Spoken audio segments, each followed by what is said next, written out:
Hello guys, ये देखिए आपका आज ये जो है तो चैप्टर नंबर आपका 8 है, आनुवांशिकता यानी कि हेरिडिटी। आज ये लास्ट चैप्टर है गाइज। इसके बाद जो है तो आपका सब कंप्लीट हो चुके हैं। कोई भी चैप्टर ऐसा हो जो आपको रिवीजन करने में प्रॉब्लम होती हो, समझ में ना आता हो, तो आप लोग हमें कमेंट करें, हम उसे आपको एक बार फिर से बता देंगे। चलिए स्टार्ट करते हैं। आनुवांशिकता। हमने देखा कि जनन प्रक्रमों द्वारा नए जीव बेस्ट उत्पन्न होते हैं जो जनक के समान होते हुए भी कुछ भिन्न होते हैं।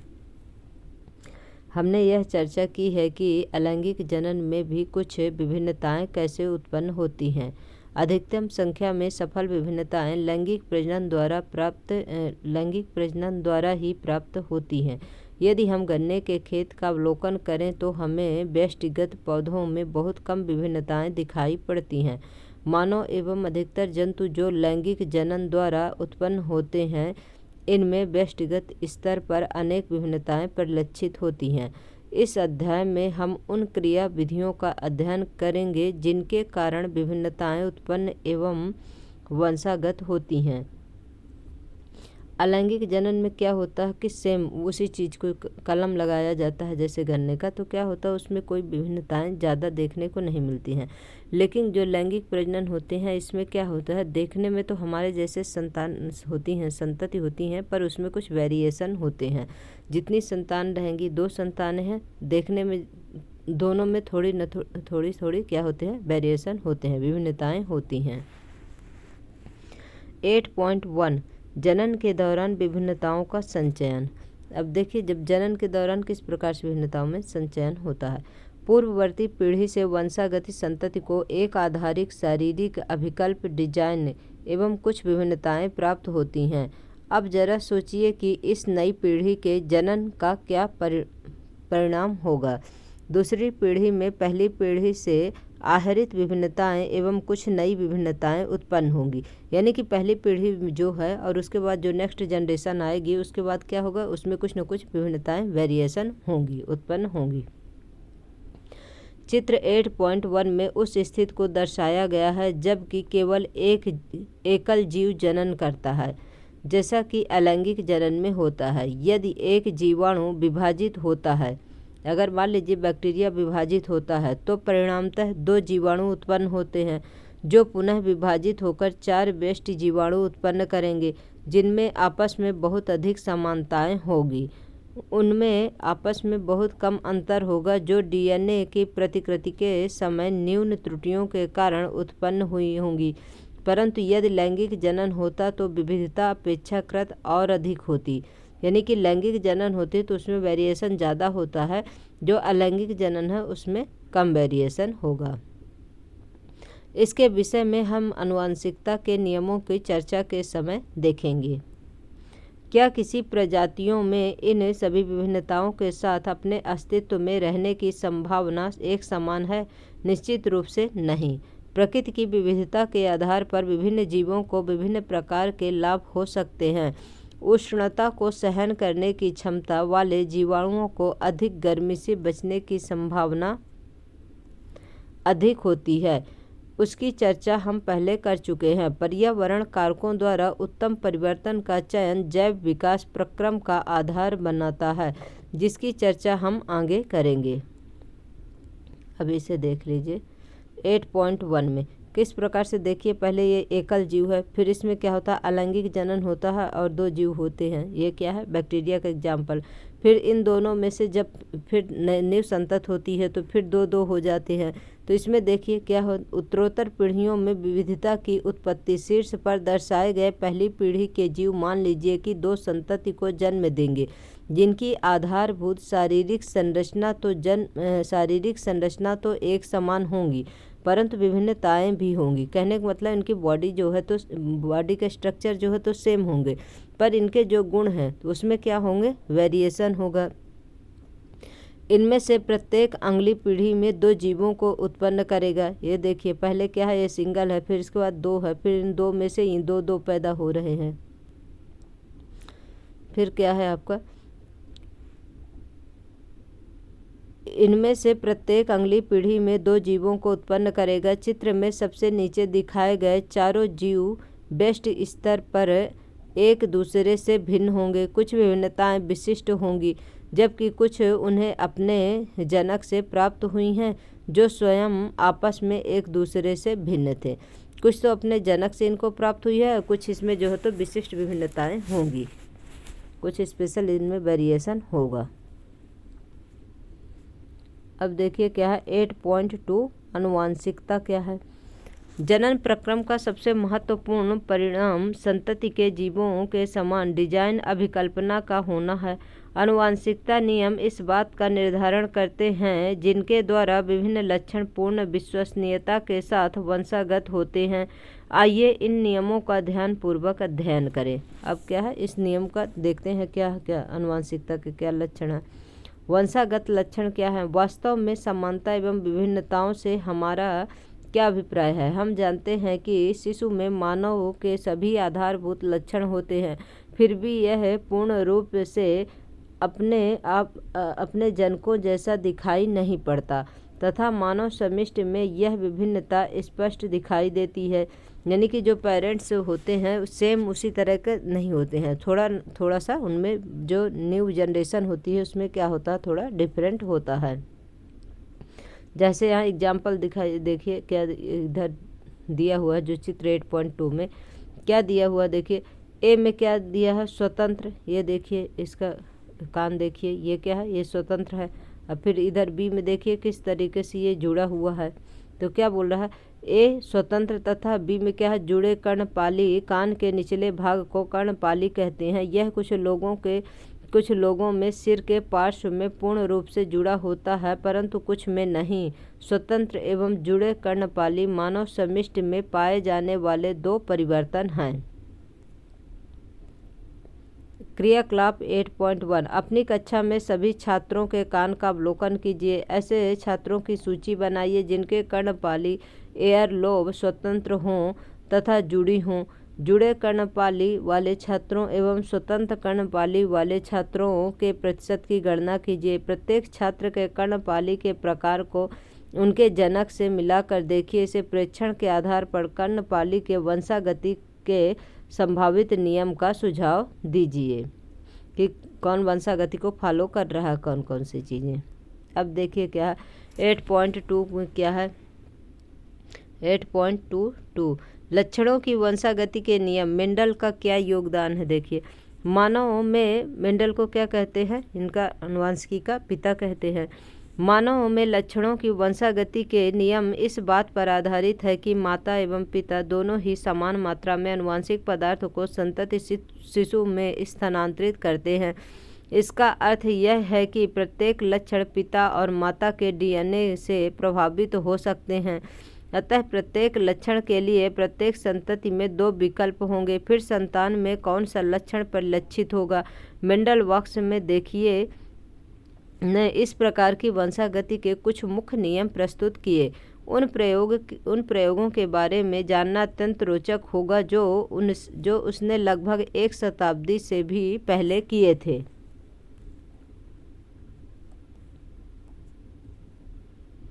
ग्रेगर जॉन मेंडल 1822 से 1884 तक उन्होंने क्या किया, उनका जो है तो ये जर्नी चली।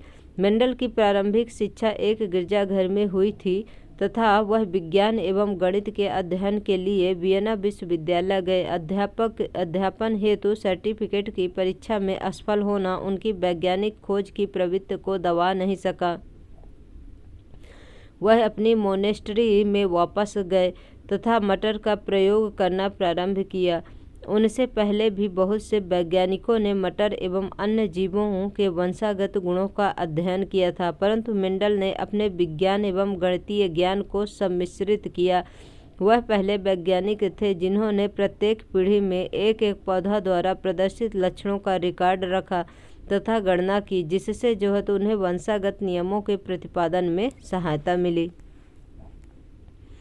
मेंडल ने मटर के पौधे के अनेक विपर्यायी विकल्पी लक्षणों का अध्ययन किया जो स्थूल रूप से दिखाई देते हैं। उदाहरणतः गोल झुर्रीदार बीज लंबे बौने पौधे, सफ़ेद बैगनी फूल इत्यादि। उसने विभिन्न लक्षणों वाले मटर के पौधों को लिया, जैसे कि लंबे पौधे तथा बौने पौधे। इससे प्राप्त संतति पीढ़ी में लंबे एवं बौने पौधे के प्रतिशत की गणना की। प्रथम संतति पीढ़ी अथवा F1 में कोई पौधा बीच की ऊंचाई का नहीं था, सभी पौधे क्या थे, लंबे थे। ये देखिए इसमें टी क्या है, ये लॉन्ग पौधा है आपका, और स्मॉल टी क्या है, बौना पौधा है। और इन जब दोनों को क्रॉस कराया जाता है तो किस प्रकार से सभी जो फर्स्ट जनरेशन होती है तो उसमें क्या होती है, सभी प्लांट क्या होते हैं, लंबे होते हैं।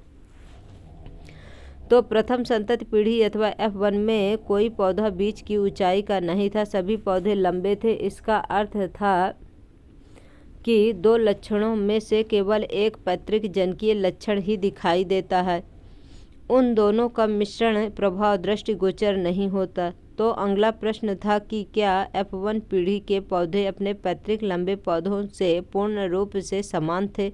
मेंडल ने अपने प्रयोगों में दो प्रकार के पैतृक पौधों एवं F1 पीढ़ी के पौधों को स्वपरागण द्वारा उगाया, यानी स्वपरागण यानी कि उसी पौधे से फिर से क्या किया, इनका परीक्षण स्टार्ट किया, स्वपरागण द्वारा उगाया।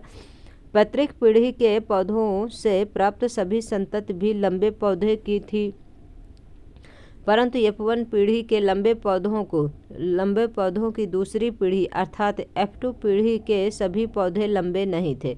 यानी कि जो फर्स्ट जनरेशन थी उसमें जो है तो उनके जो लक्षण थे तो क्या थे, सभी लंबे प्लांट हो गए। फिर जब F2 पीढ़ी किए और तब क्या हुआ, देखिए F2 पीढ़ी के सभी पौधे लंबे नहीं थे, वरन उनमें से 1/4 संतत बौने पौधे थे। यह इंगित करता है कि F1 पौधों द्वारा लंबाई एवं बौनेपन दोनों विशेषक लक्षणों की अनुवंशानुगति हुई, परंतु केवल लंबाई वाला लक्षण ही व्यक्त हो पाया फर्स्ट जनरेशन में।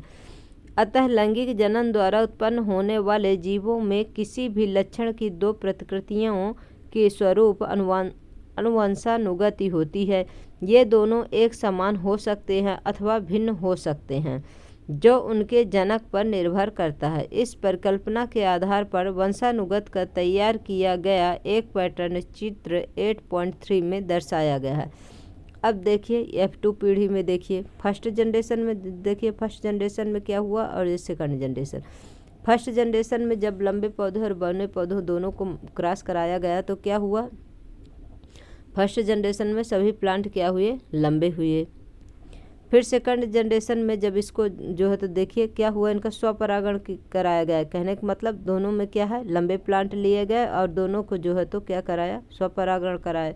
जब इनमें दोनों में क्रॉस कराया गया तो क्या हुआ आपका, देखिए आपके 3 प्लांट क्या हैं, लंबे हैं और एक प्लांट क्या है आपका छोटा है। तो 2 पीढ़ियों तक लक्षणों की वंशानुगत यानी कि 2 जनरेशन को इन्होंने क्या बताया कि किस प्रकार से फर्स्ट पीढ़ी में जो है तो सभी प्लांट क्या होते हैं, लंबे होते हैं। सेकंड में क्या हुआ, 3:1 आ गया। कहने का मतलब 3 प्लांट आपके लंबे हैं और एक क्या है, बौना प्लांट है। क्रियाकलाप 8.2 में चित्र 8.3 में हम कौन सा प्रयोग करते हैं जिससे यह सुनिश्चित होता है कि F2 पीढ़ी में वास्तव में टी यानी कि लंबे प्लांट हैं, टी ये भी लंबे प्लांट है तथा स्मॉल टी का संयोजन है 1:2:1 अनुपात में प्राप्त होता है।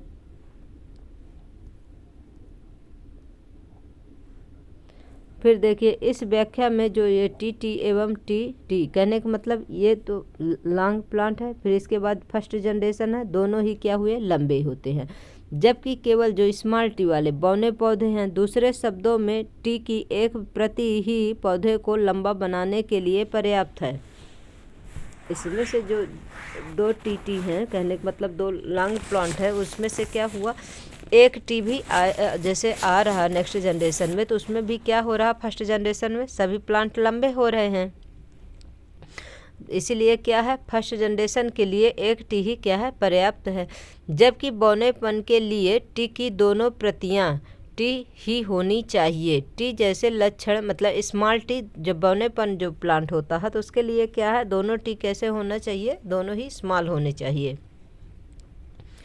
टी जैसे लक्षण प्रभावी लक्षण कहलाते हैं, जबकि जो लक्षण टी की तरह व्यवहार करते हैं अप्रभावी कहलाते हैं। चित्र 8.4 में कौन सा लक्षण प्रभावी है तथा कौन सा अप्रभावी है? 8.4 में ये देखिए 8.4 में दिया हुआ है, क्या दिया हुआ, पहले क्या हुआ, संकरण कराया गया। एक तो P है और एक ये है, दोनों को जब संकरण कराया गया तो क्या हुआ, F1 जनरेशन में तो कोई प्रभाव नहीं पड़ता है।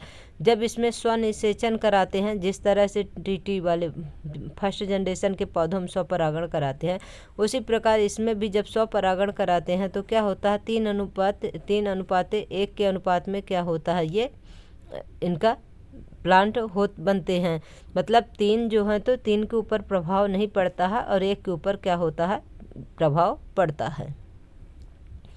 तो क्या होता है जब मटर के पौधों में एक विकल्पी जोड़े के स्थान पर 2 विकल्पी जोड़े का अध्ययन करने के लिए संकरण कराया जाए।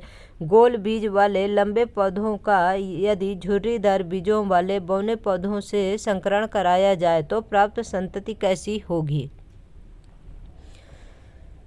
F1 पीढ़ी के सभी पौधे लंबे एवं गोल बीज वाले होंगे, अतः लंबाई तथा गोल बीज प्रभावी लक्षण है, यानी कि पहले में क्या है, प्रभाव पड़ेगा।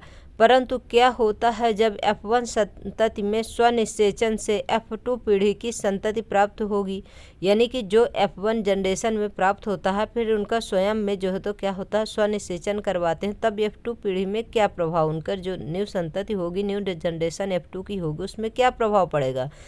मेंडल द्वारा किए गए पहले प्रयोग के आधार पर हम कह सकते हैं कि F2 संतति के कुछ पौधे गोल बीज वाले लंबे पौधे होंगे तथा कुछ झुर्रीदार बीज वाले बौने पौधे, परंतु F2 की संतति के कुछ पौधे नए संयोजन प्रदर्शित करेंगे। उनमें से कुछ पौधे लंबे परंतु कुछ झुर्रीदार बीज तथा कुछ पौधे बौने परंतु गोल बीज वाले होंगे। यहाँ आप देख सकते हैं कि किस तरह F2 पीढ़ी में नए लक्षणों का संयोजन देखने को मिला, जब बीज के आकार व रंग को नियंत्रित करने वाले कारकों के पुनर्संयोजन से युग्मनज बना, जो F2 पीढ़ी के अग्रणी रहा। अतः लंबे बौने लक्षण तथा गोल झुर्रीदार लक्षण स्वतंत्र रूप से वंशानुगत होते हैं। एक और एग्जाम्पल चित्र 8.5 में दर्शाया गया है। ये देखिए 8.5, 2 अलग अलग लक्षण बीज की आकृति एवं रंग की स्वतंत्र वंशानुगत है। तो देखिए इसमें किस प्रकार से ये क्या कराते हैं, क्रॉस कराते हैं। सबसे पहले देखिए गोल हरे बीज है, ये क्या है, ये ग्रीन बीज है, और ये क्या है आपका येलो बीज है। येलो वाला क्या है आपका झुर्रीदार बीज है और गोल वाला क्या है, हरे और बड़े अच्छे बीज हैं। जब इनका दोनों को F1 पीढ़ी में क्या कराते हैं, क्रॉस कराते हैं, तब क्या होता है, तब ये क्या होता है, गोल पीले बीज जो है तो तैयार हो जाते हैं। गोल पीले बीज रहते हैं लेकिन झुर्रीदार नहीं रहते, अच्छे वाले बीज बनते हैं फर्स्ट जनरेशन में। देखिए फिर सेकंड जनरेशन में जब क्या होता है, इनका खुद का स्वपरागण, यानी कि फर्स्ट जनरेशन में जो आपके ये बीज प्राप्त होते हैं, इनका जब स्वपरागण कराते हैं, उसके बाद F2 पीढ़ी में देखिए किस प्रकार से ये बन जाते हैं। F2 पीढ़ी में जब ये बनते हैं तो किस प्रकार से, फर्स्ट में देखिए F2 पीढ़ी में जब इन दोनों को क्रॉस होता है, स्वपरागण होता है, तो RY1 में देखिए पूरे क्या है, अच्छे बीज हैं, येलो बीज हैं। अब फिर सेकंड में देखिए क्या है, सेकंड में देखिए क्या है कि इसमें से 2 येलो हैं, 3 आपके ग्रीन हैं और 2 येलो हैं। फिर तीसरे में यहाँ नीचे आइए, फिर देखिए यहाँ पर क्या है, ये झुर्रीदार है, इसमें से 2 येलो और अच्छे बीज हैं, 2 क्या हैं, झुर्रीदार बीज हैं। फिर और नीचे आइए तो क्या है आपका, इसमें से एक ये देखिए कि एक जो है तो आपका क्या है, येलो है, अच्छे वाला बीज है, और एक देखिए ग्रीन वाला है, अच्छा बीज है। फिर इसमें येलो और ग्रीन 2 क्या हैं, एक येलो और एक ग्रीन क्या है, ये झुर्रीदार हैं और कलरफुल है, येलो भी है और ग्रीन भी है, लेकिन दोनों क्या हो गए यहाँ पर, इसके जो है तो सेकंड जनरेशन में क्या हो गए, इसके लक्षण जो है तो झुर्रीदार वाले प्रकट हो गए, मतलब दिखने लगे। तो 315 गोल बीज वाले कितने हो गए, 9 हो गए। देखिए इसमें कितने गोल बीज वाले कितने हैं, 9 हैं। 1 2 3 4 5 6 7 8 9। पीले वाले देखिए 9 हो गए, अच्छे बीज हैं, और उसमें जो है तो क्या है, झुर्रीदार नहीं है। वो कितने हैं, 9 हैं। आपके 108 गोल हरे बीज कितने हैं, देखिए गोल हरे बीज कितने हैं, तो 1 2 3 हैं, तो 3 हैं आपके। झुर्रीदार पीले बीज कितने हैं इसमें, तो 3 हैं, 1 2 3 हैं इसमें, देखिए। फिर झुर्रीदार हरे बीज कितने हैं आपके, तो ये सबसे नीचे देखिए यहाँ पर कितना है, 1 है टोटल। इस प्रकार से टोटल कितने बीज हो गए, 16 बीज हो गए। और इधर क्या है, इधर क्या है, ये 556 बीज में कितने हैं, ये 16 बीज बनते हैं। इस प्रकार से नेक्स्ट जनरेशन में, सेकंड जनरेशन में जब इनका जो फर्स्ट जनरेशन होती है, फर्स्ट जनरेशन में इनके लक्षण नहीं दिखाई देते। जब उनका स्वपरागण कराया जाता है सेकंड जनरेशन में जो लक्षण है तो सभी दिखने लगते हैं।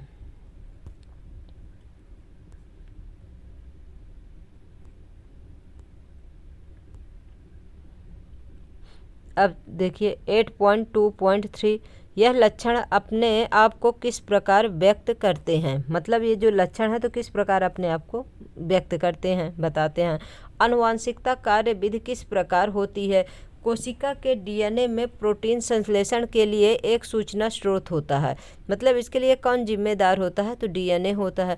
डीएनए का वह भाग जिसमें किसी प्रोटीन संश्लेषण के लिए सूचना होती है उस प्रोटीन का जीन कहलाता है। तो डीएनए में क्या होता है, जीन होता है। प्रोटीन विभिन्न लक्षणों की अभिव्यक्ति को किस प्रकार नियंत्रित करती है, इसकी हम यहाँ चर्चा करते हैं। आइए पौधों की लंबाई के एक लक्षण को उदाहरण के रूप में लेते हैं। हम जानते हैं कि पौधों में कुछ हार्मोन होते हैं जो लंबाई का नियंत्रण करते हैं, अतः किसी पौधे की लंबाई पौधे में उपस्थित उस हार्मोन की मात्रा पर निर्भर करती है। पौधे के हार्मोन की मात्रा उस प्रक्रम की दक्षता पर निर्भर करेगी जिसके द्वारा यह उत्पादित होता है।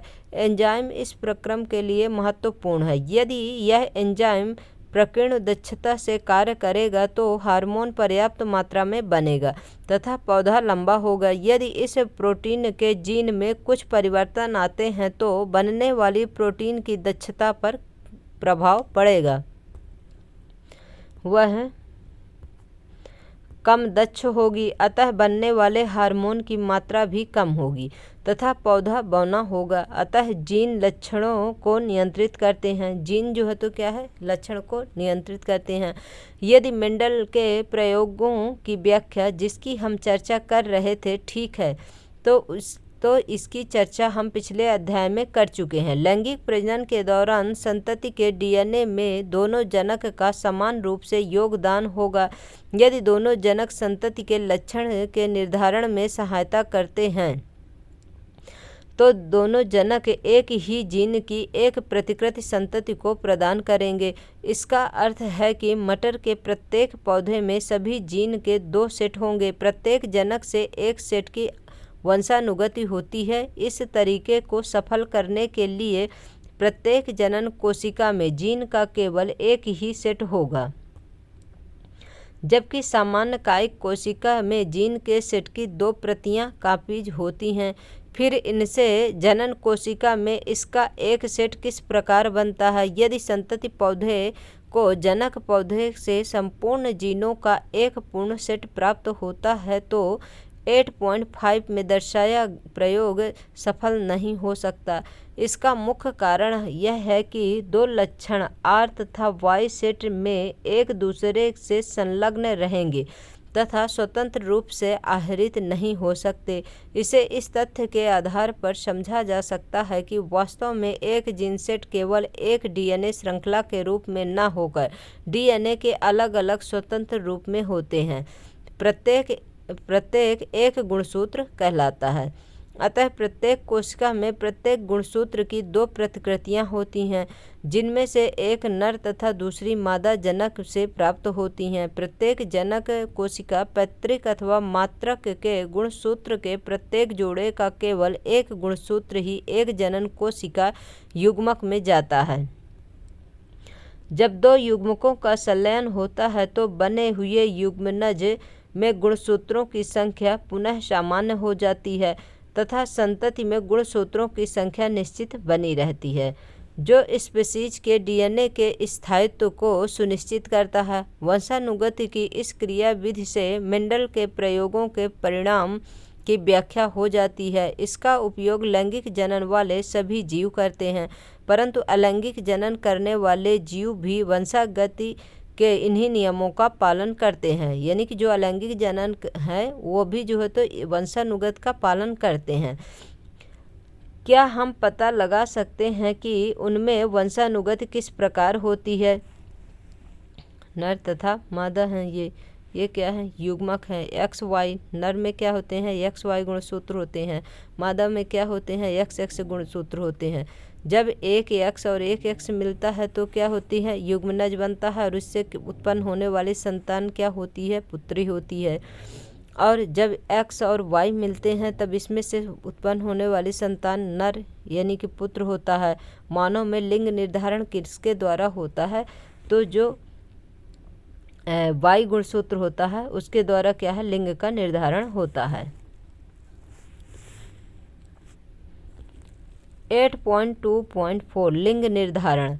इस बात की चर्चा हम कर चुके हैं कि लैंगिक जनन में भाग लेने वाले दो एकल जीव किसी न किसी रूप में एक दूसरे से भिन्न होते हैं, जिसके कई कारण हैं। नवजात का लिंग निर्धारण कैसे होता है?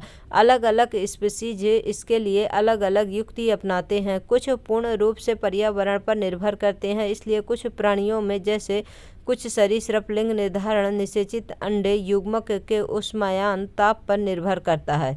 जैसे सरीसृप है तो इसके किसके ऊपर ये डिपेंड करते हैं? उसमें टेम्परेचर पर निर्भर करता है कि संतति नर होगी या मादा। घोंघे जैसे कुछ प्राणी अपना लिंग बदल सकते हैं, जो इस बात का संकेत है कि इनमें लिंग निर्धारण आनुवांशिक नहीं है। घोंघे में क्या है? इनका जो है तो लिंग निर्धारण आनुवांशिक नहीं है। इस बात को ध्यान रखिएगा, ये नोट करने वाली बात है। आप लोग जब नोटबुक और पेन लेके जब पढ़ने बैठिए जरूर कुछ चीज़ें ऐसे जैसे ये है सरीसृप में किस प्रकार से जो है तो लिंग का निर्धारण होता है, तो देखिए इसमें ताप ऊष्मायन या ताप पर निर्भर करता है। लेकिन घोंघे में ये क्या है? अपना लिंग बदल भी सकता है, इसलिए जो होती है यह आनुवांशिकता हेरिडिटी को पालन नहीं कर रहा है। बोल रहा है इसमें कि क्या बोल रहा है कि इनमें लिंग निर्धारण आनुवांशिक नहीं है। किसमें? घोंघे में।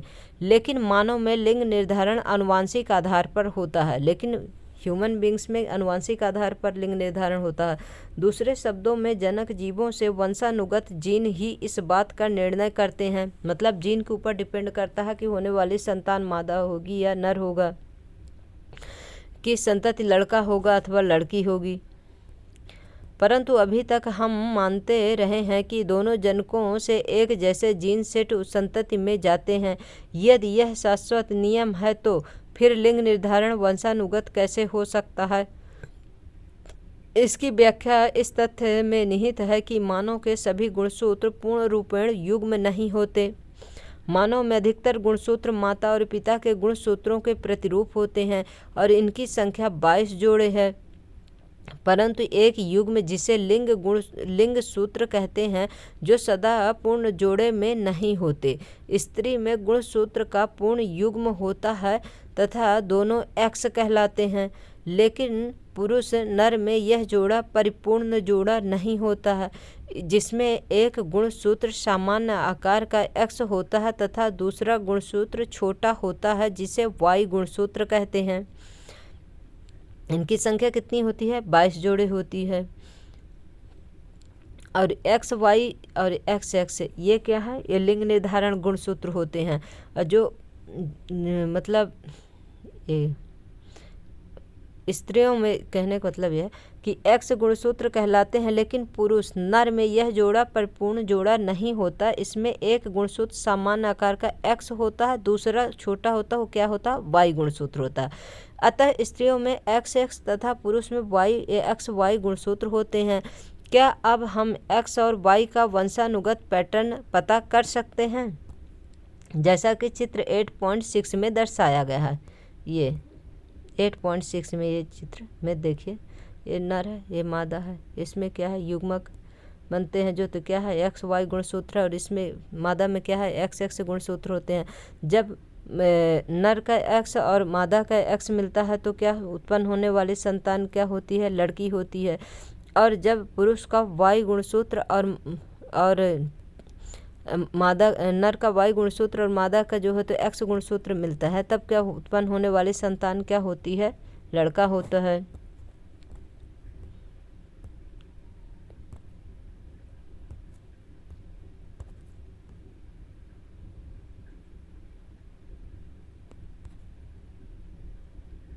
जैसा कि चित्र 8.6 में दर्शाया गया, सामान्यतः आधे बच्चे लड़के एवं आधे लड़की हो सकते हैं।